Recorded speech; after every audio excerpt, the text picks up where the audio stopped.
नमस्कार दोस्तों, स्वागत है आपका ज्ञान गंगा ऑनलाइन क्लासेस में। और आज हम आपके लिए लेकर आए हैं उत्तराखंड वन दरोगा सीरीज का लेक्चर नंबर 6 का पार्ट 2। इससे पहले हम इसका पार्ट 1 अपलोड कर चुके हैं और इसके साथ साथ हमारे चैनल पे टेक्निकल की क्लासें भी चलाई जा रही हैं। अगर आपने अब तक को जाकर नहीं देखी तो नीचे डिस्क्रिप्शन बॉक्स में उसका लिंक दिया हुआ है, आप जाकर देख सकते हैं। और मैं चाहूँगा कि इस लेक्चर को पढ़ने से पहले या देखने से पहले आप इसका पार्ट 1 देख लें, तभी जाकर आपको ये वाला पार्ट 2 समझ में आएगा। नहीं तो आपको इस पार्ट 2 को समझने में दिक्कत आ सकती है, तो इसके पार्ट 1 को ज़रूर देखिएगा। तो यदि आप हमारे चैनल पर नए हैं तो हमारे चैनल को सब्सक्राइब करें और ज़्यादा से ज़्यादा दोस्तों तक इसको शेयर करें। तो चलिए शुरू करते हैं आज का लेक्चर, साउंड पार्ट 2। इससे पहले हम पार्ट 1 में पढ़ चुके हैं कि साउंड क्या है, साउंड की प्रॉपर्टीज़ क्या है, साउंड में कौन कौन सी तरंगें होती हैं, साउंड किस तरंग में संचरित होता है, ये सब हम पार्ट 1 में पढ़ चुके हैं। इसमें हम पढ़ेंगे कि विभिन्न माध्यमों में ध्वनि की चाल ध्वनि की चाल प्रकाश की चाल से कम होती है। हम जानते हैं कि प्रकाश की भी अपनी एक चाल होती है और ध्वनि की भी अपनी एक चाल होती है। तो जो ध्वनि की चाल होती है वो प्रकाश की चाल से कम होती है और ध्वनि की चाल माध्यम के ताप पर निर्भर करती है। मैं आपको बता दूं कि प्रकाश की चाल 3 × 10⁸ मीटर पर सेकंड होती है, जबकि अगर हम इसकी बात करें ध्वनि की चाल की, ध्वनि की चाल होती है 344 मीटर पर सेकंड। तो आप देख सकते हैं कि किसकी चाल अधिक है, किसकी चाल कम है। तो ध्वनि की चाल प्रकाश की चाल से बहुत कम होती है। दूसरा, ध्वनि की चाल माध्यम के ताप पर निर्भर करती है। माध्यम के ताप पर निर्भर होने का मतलब है कि अगर ताप बढ़ेगा माध्यम का तो ध्वनि की चाल बढ़ेगी। ऐसा क्यों होता है? क्योंकि जैसे ही माध्यम का ताप बढ़ेगा, माध्यम के ताप बढ़ने से माध्यम में जो उपस्थित कण होंगे उसकी काइनेटिक एनर्जी बढ़ेगी, गतिज ऊर्जा बढ़ेगी, जिसके कारण ध्वनि की जो तरंग है उसको संचरित होने के लिए एक सुटेबल माध्यम मिल जाएगा। तीसरा है, ध्वनि की चाल सबसे अधिक एल्युमिनियम में होती है। किस धातु में होती है? एल्युमिनियम में होती है। सबसे कम किस में होती है? सल्फर डाइऑक्साइड में होती है। आप यहाँ पे देख सकते हैं। और जैसा कि मैंने आपको बताया था कि ध्वनि की जो वायु में चाल होती है वो होती है 344 मीटर पर सेकंड। ये होती है ध्वनि की चाल। ध्वनि बूम, नेक्स्ट हम पढ़ेंगे ध्वनि बूम। ध्वनि बूम क्या होता है? ध्वनि बूम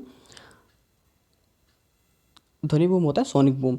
जब कोई वस्तु वायु में ध्वनि की चाल से अधिक चाल पर गतिमान होती है, तब वह पराध्वनिक चाल से यानी सुपरसोनिक स्पीड से चलती है या कहलाती है। इस प्रकार वस्तु प्रघाती तरंगें शॉक वेव्स उत्पन्न करती हैं जो प्रबल होती है तथा इनमें बहुत अधिक ऊर्जा होती है। इस प्रकार अलग प्रकार की ध्वनि उत्पन्न है जिसे कहते हैं ध्वनि बूम, सोनिक बूम।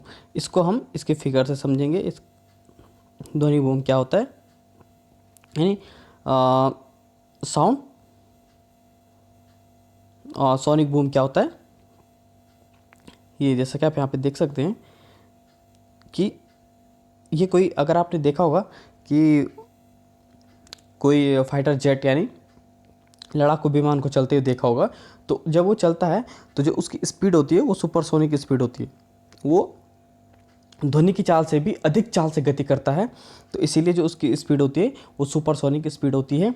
उसकी स्पीड से एक अलग सी एक ध्वनि उत्पन्न होती है, जिसके कारण उसके आसपास एक इस प्रकार का एक वृत्ताकार नुमा एक अलग सा वो बन जाता है, ध्वनि का आवरण बन जाता है, जिसे हम क्या कहते हैं? सोनिक बूम कहते हैं। इस प्रकार आपने ये देखा होगा फाइटर जेट में यानी लड़ाकू विमान में। आई होप आपके समझ में आया हो। इसके बाद हम पढ़ेंगे सोनिक बूम के बाद ध्वनि बूम के बाद आता है ध्वनि का परावर्तन। ध्वनि का परावर्तन क्या होता है? यह आपने प्रकाश के परावर्तन में भी पढ़ा है। वही ध्वनि का परावर्तन होता है कि जब कोई ध्वनि किसी माध्यम से टकराकर उसी माध्यम में वापस परावर्तित हो जाती है तो उसे कहते हैं ध्वनि का परावर्तन। जैसा कि आप देख सकते हैं फिगर में, इसके 2 नियम होते हैं कि आपतन कोण परावर्तन कोण के बराबर होता है, और अभिलंब आपतित कोण तथा परावर्तित कोण तीनों एक ही तल में होते हैं। इसको भी हम एक फिगर से समझेंगे, उसके बाद आपको अच्छे से समझ में आ जाएगा। आप यहाँ पे देख सकते हैं। इसमें क्या होता है कि जैसा कि मैंने आपको बताया है कि यहाँ से कोई माध्यम, ये ध्वनि आई यहाँ से, इसको आपतित ध्वनि कहते हैं। ये यहाँ पर टकरा के, इस ओ बिंदु पर टकरा के हमारे कानों तक पहुँच जाता है। इसको कहते हैं ध्वनि का परावर्तन। इसमें इसके एक अभिलंब होता है जो कि 90 डिग्री के एंगल पे होता है, और इसके दो नियम हैं। पहला नियम कि आपतन कोण इन द सेंस ये वाला कोण, आपतन कोण इंसिडेंट रे, और परावर्तन कोण इंसिडेंट एंगल एंड परावर्तन कोण ये वाला एंगल रिफ्लेक्टिव एंगल, ये दोनों एंगल क्या होते हैं, बराबर होते हैं। ये दोनों एंगल क्या होते हैं, इक्वल होते हैं। तथा दूसरा जो इसका नियम है वो ये है कि आपतित ध्वनि की जो वेव होगी तथा परावर्तित ध्वनि की जो वेव होगी, और अभिलंब, ये वाली जो आपको डॉटेड रेखा दिख रही है अभिलंब, ये तीनों क्या होती है, एक ही तल पर होती हैं। आपको दिख रहा होगा ये प्लस ये तीनों क्या होती है, एक ही तल पर होती है। ये होता है ध्वनि का परावर्तन। आई होप ये भी आपको समझ में आ गया हो। इसके बाद ध्वनि के परावर्तन के बाद हम पढ़ेंगे प्रतिध्वनि। प्रतिध्वनि होता है इको। इको क्या होता है कि जब हम किसी पहाड़ के सामने चिल्लाते हैं, कहीं पे खड़े होकर किसी पहाड़ के सामने चिल्लाते हैं, तो कुछ समय पश्चात वह ध्वनि हमारे दोबारा कानों तक सुनाई देती है। इसे कहते हैं प्रतिध्वनि यानी इको। और हमारे मस्तिष्क में ध्वनि की, तो इसको भी अगर हम फिगर से समझे तो अच्छा रहेगा। ये इसका फिगर होता है कि हम कहीं पे खड़े रहें और हमें क्या सुनाई दे, वो आवाज़ सुनाई दे कि हम यहाँ पे खड़े हैं, हमने यहाँ से चिल्लाया और वो वापस आकर वो आवाज़ हमारे कानों तक टकरा के पहुँच जाती है। इसे कहते हैं ध्वनि प्रतिध्वनि। और इसमें हम पढ़ेंगे कि हमारे मस्तिष्क में ध्वनि की संवेदना होती है वो हमारे मस्तिष्क में, ये बहुत इंपॉर्टेंट पॉइंट है, इसको आप नोट करेंगे, 0.1 सेकंड तक बनी रहती है 0.1 सेकंड तक। जब हम कोई ध्वनि जब हम कुछ चीज़ बोलते हैं तो वो चीज़ हमारे दिमाग में, वो चीज़ है, वो ध्वनि, जब हम कोई ध्वनि सुनते हैं या बोलते हैं तो वो चीज़ हमारे दिमाग में सिर्फ 0.1 सेकंड तक बनी रहती है। उसके बाद वो हमारे दिमाग में उससे ज़्यादा समय तक नहीं रह सकती है। उसके बाद अगर हम दूसरा देखें, हम जानते हैं कि दूरी बराबर डिस्टेंस इज इक्वल टू दूरी बराबर स्पीड इनटू टाइम, हमें पता है। और जो ध्वनि स्पीड कितना होता है, 340 होता है वायु में ध्वनि की चाल, और यहाँ पे जो टाइम है वो कितना होता है, 0.1 सेकेंड। 0.1 सेकेंड। अगर इसकी कैलकुलेशन करके देखें तो जो डिस्टेंस निकल के आती है हमारे पास आती है 17.2 मीटर। मतलब ये कराने का मेरा सिर्फ इतना मतलब था कि हमें अपनी प्रतिध्वनि जो हम बोलते हैं वो हमें तब सुनाई देगा जब हमारे बीच जहाँ पर हम खड़े हैं तथा जो ऑब्स्टिकल है, जो या कोई पहाड़ है या कोई कमरा है या दीवार है कमरे की, उसके बीच की जो डिस्टेंस हो वो 17.2 मीटर हो, वो तभी हमें सुनाई देगी। अगर हम 17.2 मीटर से आगे को आ जाएंगे, इसको कम कर देंगे डिस्टेंस को, तब वो ध्वनि इको के रूप में हमारे कान तक दोबारा नहीं सुनाई देगी। ये होता है उसका मापक। जैसे कि हम इसको फिगर से समझेंगे कि अगर हमसे और इस पहाड़ तक, यहाँ तक की जो दूरी होती है 17.2 मीटर होनी चाहिए। अगर इससे कम हुई तो हमें वो प्रतिध्वनि नहीं सुनाई देगी। आई होप आपको ये चीज़ भी समझ में आ गई हो। इसके बाद प्रतिध्वनि के बाद परावर्तक तल तथा हमारे बीच में कितने का डिस्टेंस होना चाहिए, 17.2 मीटर का डिस्टेंस होना चाहिए, तभी हमें प्रतिध्वनि सुनाई देगी, अन्यथा हमें प्रतिध्वनि नहीं सुनाई देगी। इसके बाद जो हम पढ़ेंगे वो है अनुरणन। अनुरणन मतलब रिवर्बरेशन। ये क्या होता है, बहुत बड़े सिनेमा हॉल या सभा भवन में, बहुत बड़े सिनेमा हॉल तथा सभा भवन में विभिन्न परावर्तक तल के कारण वक्ता की आवाज़ का बारंबार परावर्तन होता है, जिसके कारण वक्ता की ध्वनि बाधित होती है या अनुरणन कहलाता है। क्या है इसको मैं आपको फिगर से समझाऊंगा। जैसा कि आप यहाँ पे देख सकते हैं। ये एग्जाम्पल है अनुरणन का। होता क्या है कि यहाँ से जो वक्ता है उसने कोई चीज़ बोली, ये कोई हॉल है, ये पूरा एक कोई हॉल है, उसने कोई वो उसने अपनी बात रखी, कोई स्पीच दी, तो उसकी जो ध्वनि है ये विभिन्न परावर्तक तल, पहला तल कौन सा होता है, छत की जो छत होती है कमरे की या हॉल की छत, पीछे वाली छत, पीछे वाली दीवार, नीचे का जो फर्श होता है इसके पीछे वाली दीवार, ये इन सब तलों से उसकी ध्वनि क्या हो जाती है, टकरा कर, अलग अलग माध्यमों से टकराकर ये परावर्तक तल है अलग अलग यहाँ से भी आ जाती है, तो वो डिस्टर्ब हो जाती है ध्वनि, वो क्या होती है, जो सुनने वाला होता है श्रोता उस तक वो प्रॉपर रूप में नहीं पहुँच पाती है, इसे कहते हैं अनुरणन। आई होप आपको ये चीज़ समझ में आ गई हो।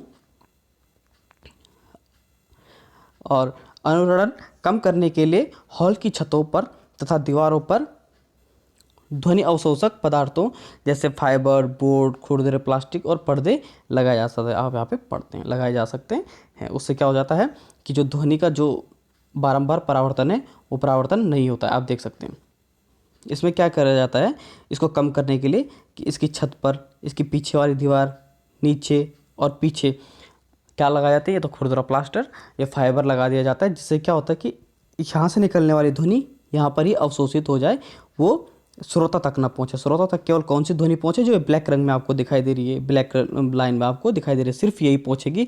बाद बाकी चारों जो हमारे परावर्तक तल हैं वो उसे क्या कर देंगे, अवशोषित कर देंगे उस तक पहुँचने वाली ध्वनि को, जिसके कारण सिर्फ और सिर्फ जो स्ट्रेट निकल जाने वाली ध्वनि होगी श्रोता तक, वही श्रोता तक पहुँच पाएगी। इसके कुछ और एग्जाम्पल हैं जो कि मैं आपको दिखाना चाहूँगा। इसका जो एक और एग्जाम्पल है वो ये है कि इसका प्रयोग कहाँ किया जाता है। आपने डॉक्टरों के पास अधिकतर ये चीज़ देखी होगी, जो डॉक्टर होता है आपने उसके पास ये चीज़ देखी होगी कि स्टेथोस्कोप। स्टेथोस्कोप क्या होता है कि वो हमारे चेस्ट पर इसको लगाता है, ये वाला आपने देखा होगा डॉक्टर के पास कि वो हमारे चेस्ट पर इसको लगाता है, जिससे उसके कान में एक ध्वनि जाती है, एक साउंड जाती है। इसके अंदर क्या होता है, जो ये रबर ट्यूब होती है, ये ब्लैक कलर की जो रबर ट्यूब होती है, इसके अंदर क्या होता है, बारंबार परावर्तन हो जाता है ध्वनि का। ये हमारी चेस्ट पर लगाता है, जो कि हमारे धड़कन को, हमारे धड़कन की जो ध्वनि होती है, साउंड होती है, उसका इसके अंदर क्या होता है, इस रबर के अंदर बारंबार परावर्तन होता है। आप देख सकते हैं बारंबार परावर्तन होता है, जिससे ये एयरपीस द्वारा डॉक्टर के कानों तक पहुँचता है। आई होप आपको ये समझ में आया हो। दूसरा इसका उपयोग होता है, आप देख सकते हैं मेगाफोन में और हॉर्न में भी बारंबार परावर्तन का प्रयोग किया जाता है। हॉर्न का और ये मेगाफोन जो आप देख रहे हैं जिस पे बोला जाता है तथा साउंड ज़्यादा एनर्जी के साथ बाहर निकलता है, या हॉर्न में भी आप देख सकते हैं, इसके अंदर भी क्या होता है, इस प्रकार से बारंबार परावर्तन होता है। यहाँ से बोला ध्वनि दी जाती है, जिसके कारण क्या होता है, इसके अंदर बारंबार ध्वनि का परावर्तन होता है तथा इस प्रकार से ये ध्वनि फिर ज़्यादा ऊर्जा के रूप में बाहर निकलती है, जिसके कारण हमें क्या होता है, साउंड हॉर्न का ये वाला साउंड आपको ज़्यादा सुनाई देता है। जैसे हम इसको प्रेस करते हैं तो इसके अंदर क्या होता है, बारंबार परावर्तन होता है, इस सर्पनुमा आकार के अंदर बारंबार परावर्तन होता है, जिसके कारण हमें ज़्यादा हॉर्न की जो ध्वनि है वो ज़्यादा सुनाई देती है। उस प्रकार मेगाफोन में भी होता है। आई होप ये चीज़ आपको समझ में आई हुई। अनुरणन के बाद हम पढ़ेंगे श्रव्यता का प्रसार, range of hearing. Range of hearing क्या होती है, रेंज ऑफ हियरिंग इसको ध्वनि के प्रकार आवृत्ति के आधार पर 3 भागों में बांटा जाता है। जो पहला भाग होता है वो होता है 20 हर्ट्ज से कम ध्वनि, 20 हर्ट्ज से कम ध्वनि, और दूसरा 20 हर्ट्ज से 20,000 हर्ट्ज तक, तीसरा 20,000 से अधिक हर्ट्ज की ध्वनि। जो 20 हर्ट्ज से कम की ध्वनि होती है उसे हम अवश्रव्य ध्वनि कहते हैं। जो 20,000 तक की ध्वनि होती है, 20 हर्ट्ज से 20,000 हर्ट्ज तक की ध्वनि होती है उसे कहते हैं श्रव्य ध्वनि, और जो 20,000 से अधिक होती है उसे कहते हैं पराश्रव्य ध्वनि। अल्ट्रासोनिक साउंड यानी इंफ्रासोनिक साउंड, ऑडियोबल साउंड और अल्ट्रासोनिक साउंड, इन दोनों में अंतर क्या होता है देखेंगे। जो अवश्रव्य साउंड होता है, जो इंफ्रासोनिक साउंड होता है, अवश्रव्य ध्वनि होती है, इसे कौन उत्पन्न करता है, इसे राइनोसेरस यानी गैंडा, वैल तथा हाथी उत्पन्न करते हैं, और यही इसे क्या कर सकते हैं, सुन भी सकते हैं। दूसरा ऑडियोबल साउंड जो होता है यानी श्रव्य ध्वनि जो होती है, इसे मनुष्य केवल और केवल मनुष्य सुन सकता है। इसके अलावा 20,000 हर्ट्ज से अधिक की ध्वनि को क्या कहते हैं, पराश्रव्य ध्वनि कहते हैं यानी अल्ट्रासोनिक साउंड, इसे साधारण मनुष्य नहीं सुन सकता है। ना इसको साधारण मनुष्य सुन सकता है, ना इसको सुन सकता है। इसकी आवृत्ति इतनी अधिक होती है कि इसे हम अगर सुनना भी चाहें तो हमारे ईयर डर्म्स यानी कान के पर्दे होते हैं उन्हें नुकसान हो सकता है। इसे डॉल्फिन चमगादड़ उत्पन्न करते हैं और यही इसे सुन भी सकते हैं। इसके बाद सोनार। अगर सोनार की बात करें तो सोनार क्या होता है? सोनार होता है, सोनार का फुल फॉर्म होता है, फुल नेम जो सोनार का होता है वो होता है साउंड नेविगेशन एंड रेंजिंग। इस तकनीक से समुद्र की गहराई तथा समुद्र में निहित अवरोध का पता लगाया जाता है। इसमें अल्ट्रासाउंड वेव भेजी जाती है जो अवरोध से परावर्तित यानी टकरा कर वापस पहुंच जाते हैं, जिससे अवरोध की दूरी का पता लगाया जाता है। इसमें होता क्या है इसको भी हम फिगर से समझेंगे। आप यहाँ पे देख सकते हैं इसमें क्या होता है कि ये कोई शिप है, ये कोई समुद्री जहाज है जिसके अंदर क्या होता है, इसमें सोनार सिस्टम लगा हुआ होता है। सोनार सिस्टम इसमें लगा हुआ होता है। इस सोनार सिस्टम से क्या होता है, अल्ट्रा साउंड वेव को समुद्र में भेजा जाता है पानी के अंदर, जिससे पानी के अंदर जाके पता करता है कि कहाँ पे ऑब्स्टिकल है, या तो कोई चट्टान, बर्फ़ की चट्टान या कोई और पथरीली चट्टान, जो भी हो इसको नीचे भेजा जाता है इस प्रकार से। तथा ये यहाँ पे कोई ऑब्जेक्ट है यानी ऑब्स्टिकल है यानी चट्टान है, इससे टकरा कर ये क्या हो जाती है, वापस ऊपर ये सोनार सिस्टम तक पहुँचती है, जिससे क्या पता लग जाता है कि नीचे का कितनी दूरी पर और कितनी बड़ी चट्टान अवरोध के रूप में खड़ी है। इसमें क्या होता है, इसमें होता है हम जानते हैं कि दूरी बराबर क्या होता है, distance is equal to speed into time होता है। पर यहाँ पे डिस्टेंस क्या होता है, माना ये वाली डिस्टेंस क्या डी है, तो एक बार नीचे गया और एक बार ऊपर I sound wave. Sound wave एक बार नीचे गई यानी अल्ट्रासाउंड वेव एक बार नीचे गई, एक बार ऊपर आई, तो उसने कितनी बार दूरी तय करी, 2 बार करी। तो इसको हम क्या कहते हैं, 2D equals to S into T. यहाँ से फॉर्मूला निकल के आता है। और इस प्रकार ये जो सोनार सिस्टम होता है इस प्रकार काम करता है। तो इसको आप याद रखेंगे। इसके आगे हम पढ़ेंगे सोनार सिस्टम के बाद। और इस सोनार सिस्टम का प्रयोग आप देख सकते हैं कि चमगादड़ भी इसी विधि से अपना भोजन करता है। कैसे करता है ये हम देखेंगे। ये आप देख सकते हैं यहाँ पे फिगर में कि चमगादड़ क्या करता है, अल्ट्रासाउंड वेव, ये भी अल्ट्रासाउंड वेव निकाल सकता है। अब जैसे कि हमने पढ़ा था 20,000 से अधिक, 20,000 हर्ट्ज से अधिक की ध्वनि ये निकाल सकता है, जिसको हम क्या कहते हैं, अल्ट्रासाउंड वेव कहते हैं। ये अल्ट्रासाउंड वेव निकालता है तथा ये अंधेरे में अल्ट्रासाउंड वेव निकालता है, जिससे क्या होता है कि अंधेरे में चलने वाले कीड़े पे जाकर वो साउंड वेव टकराती है।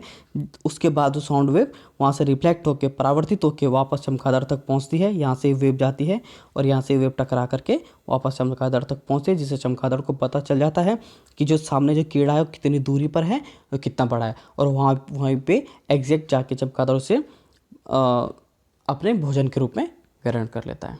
हाँ, ये भी आपको समझ में आया हो। इसके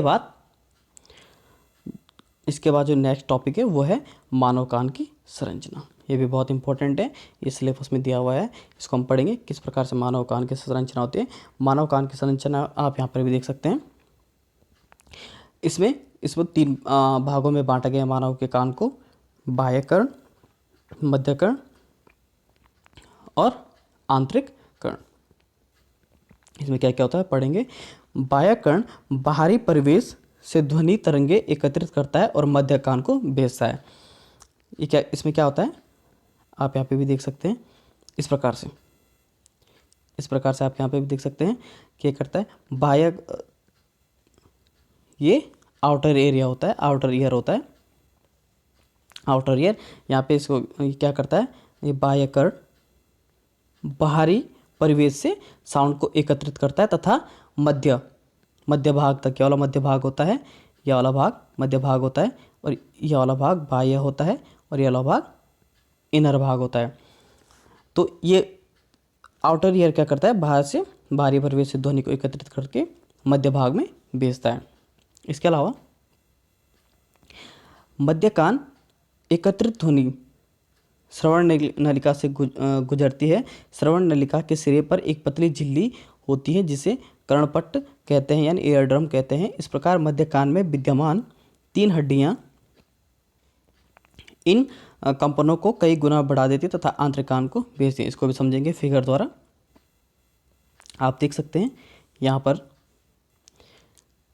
कि यहाँ से आउटर से बाहरी प्रवेश से आउटर ईयर क्या करता है, ध्वनि एकत्रित करके ये जो नलिका होती है कर्ण नलिका, या जो आप पर्पल कलर की देख रहे होंगे कर्ण नलिका, यहाँ पे भेजता है।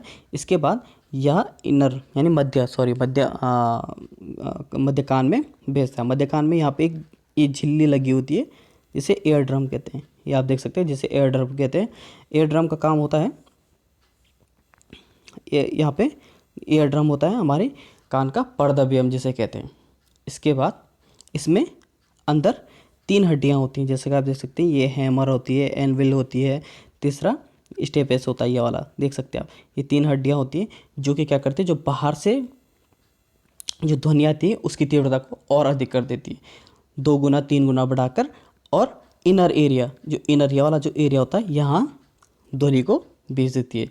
फिर इनर एरिया किस प्रकार काम करता है, आगे बढ़ते हैं।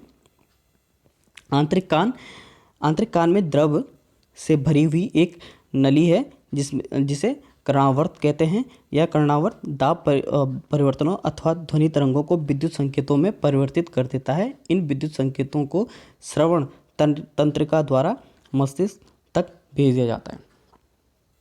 इसके बाद क्या होता है कि ये जो मिडिल ईयर होता है, मिडिल ईयर क्या करता है, यहाँ इनर ईयर में क्या कर देता है, ध्वनि को जो बाहर से प्रवेश ध्वनि को अधिक तीव्र करके इनर ईयर में भेजता है।